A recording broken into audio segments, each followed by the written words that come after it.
Her body was securely entombed in the encasement of that waterbed. These crime scene photos were later released. You can see Maddie's feet peeking out of the bed, her socks still on. Emotions have run high today in the resentencing of Nehemiah Griego, who killed his parents and 3 little siblings when he was just 15. He's now looking at 3 consecutive life sentences. Teenagers often rebel by coloring their hair, getting tattoos, or drinking alcohol. However, the teens in this video committed severe crimes, leading to life-altering convictions. Tonight, the sister of this 8-year-old girl killed by her then teenage neighbor in one of Jacksonville's biggest murder cases. Well, her sister says she is sick, thinking that her sister's killer could possibly walk free one day. Murder is not a crime that one would expect from a child, gruesome murder especially. And that is why, to this day, it is both shocking and sad to hear the story of Joshua Phillips. It was a day like any other in Duval County until it wasn't. An 8-year-old girl, Maddie Clifton, was mistakenly hit by a baseball and would not stop crying. Her cries scared 14-year-old neighbor Joshua Phillips, with whom she had been playing, and in fear that her crying would attract the attention of people around and get him in trouble with his father, who was reportedly mistreating him and would punish him for having friends in the house. The young teenager did the unimaginable. What Joshua Phillips did to avoid getting into trouble with his father will go down in history as one of the most brutal crimes committed in Jacksonville, Florida. In November 1998, the entire neighborhood and the police set out to search for its young member. Everyone, including Joshua Phillips' mother, began handing out flyers of the missing child to people, asking if they'd seen her. While the search party was still out there looking for the little girl, Joshua Phillips' mother made a shocking, gory discovery. Under her teenage son's waterbed was the lifeless body of the missing Maddie Clifton. It turns out that Joshua Phillips had, in a bid to stop Maddie from crying, dragged her into the house he lived in with his parents, hit her repeatedly with a baseball bat until he thought she was dead. When he finished, he then hid her body under his waterbed. His dad returned from work and Joshua was terrified to discover that Maddie was still breathing and moaning.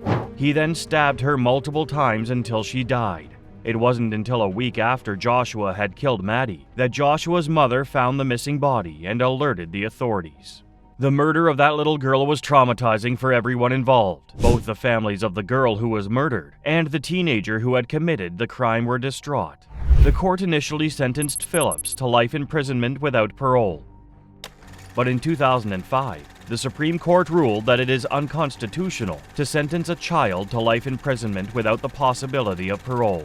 State laws required that another hearing be conducted after 25 years to reassess the situation and see whether or not a person who is convicted as a child is fit to rejoin society. This is required for all juvenile convictions involving death. It eroded our marriage, replaced love with grief, deep sadness, and a pain that no family should ever have to bear. At the resentencing, the family of the deceased, her mother, father, and sister all came to testify against Phillips. Why should the defendant be allowed to live normally while Maddie lies cold in a grave? The state of Phillips' mind is not certain as he watches the court proceeding, blinking repeatedly, his face expressionless. The late Maddie's mother then goes on to say that if her daughter's murderer was ever released from jail, she hoped she'd no longer be on earth. Reports held that Phillips has been of good behavior in prison, has won multiple awards, and became a Buddhist monk. He also hopes to live in a monastery for the rest of his life if he gets out of jail.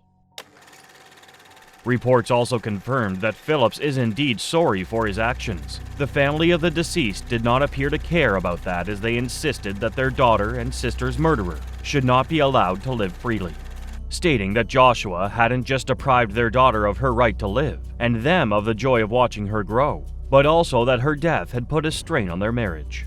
Despite the evidence of good behavior on Josh's part, the judge upheld the original sentence of the court. Joshua will remain in jail for the rest of his life. One might find the conviction of Joshua Phillips to be harsh since he committed these crimes as a young teenager, but wait until you hear the story of Kenneth Young. They was like, well, Mr. Young, you're not going home no more, you're gonna die in prison. I'm like, who gonna die? I ain't dying in prison. So I was in denial of that because it happened so fast. It's just like, one day I'm 15 years old and I'm in society, then the next, I'm out and you telling me I ain't gonna never go home?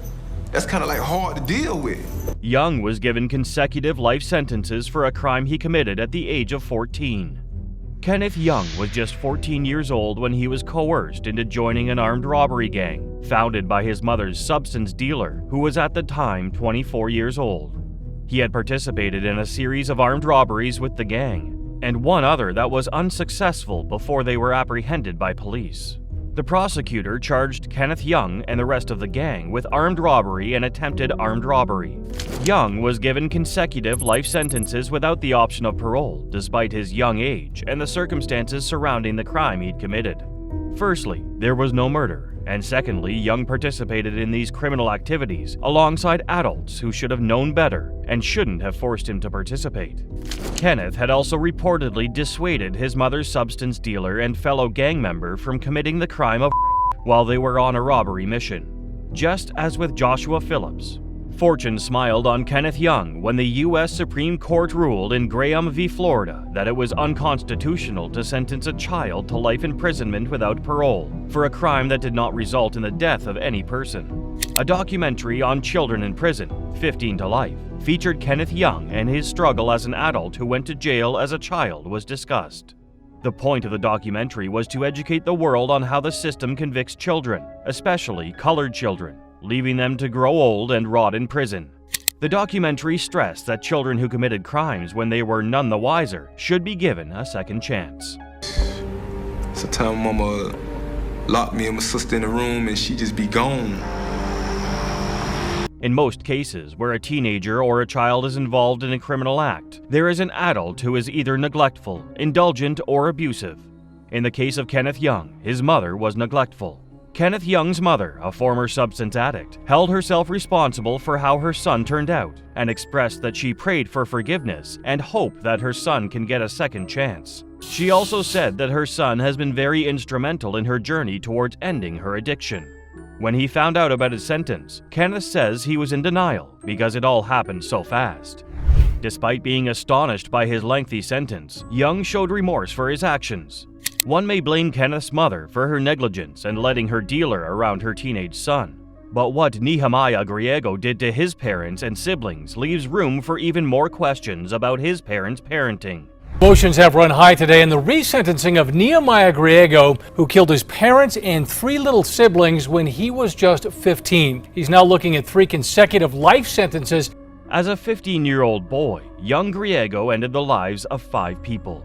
The horrifying part? These people were members of his family. That's right. The teenager murdered his parents and 3 of his siblings, aged 9, 5, and 2. Griego shot his mother first, and when confronted by his little brother, who had been asleep by her side, he shot him too. The young teenager then went to his already distraught sister's bedroom and shot them too. After killing his mother and 3 of his siblings, he waited for his father to return home from work and shot him dead too. Griego then lied to his girlfriend that his parents had been killed in an accident and drove to church, where he told his pastor and a member of the church the same lie. The church member, who was a retired homicide detective, however, suspected that something was wrong and immediately alerted the police. Griego confessed to killing his family, stating that he'd been having suicidal and homicidal thoughts, and then mentioned that his mother had angered him earlier and that he was just frustrated with his mother. If he is released, I believe he will do harm to himself or others. One predominant reason he had mentioned multiple times to both my sister Vanessa and I was that he had been hearing voices since he was 12 years old, telling him to kill. She assured the court that his action was not a reaction to mistreatment. His uncle admits that the actions of his nephew have caused his family pain, but he believes that Griego should be given a second chance. At first, a judge sentenced him as a juvenile, and he was taken to a juvenile facility where he stayed until he clocked 21. After he officially became an adult, the Attorney General argued that Griego had not been rehabilitated and as such may still pose a danger to society. The court agreed and sentenced him to life imprisonment with the probability of parole, paying no attention to Griego's attorney, who stated that sentencing Griego to jail for life was a cruel and unusual punishment. The state's attorney reminded the court that the fact that Griego could murder 5 members of his own family reflects just how detached, callous, and brutal he is capable of being. While Griego didn't show much emotion at the start of the retrial, as the judge read out his sentence, he was caught from behind wiping tears from his eyes. Griego will be eligible for parole when he turns 52. Get ready for another gripping installment that will leave you on the edge of your seat in our next video: Most Dangerous Teens Reacting to Life Sentences.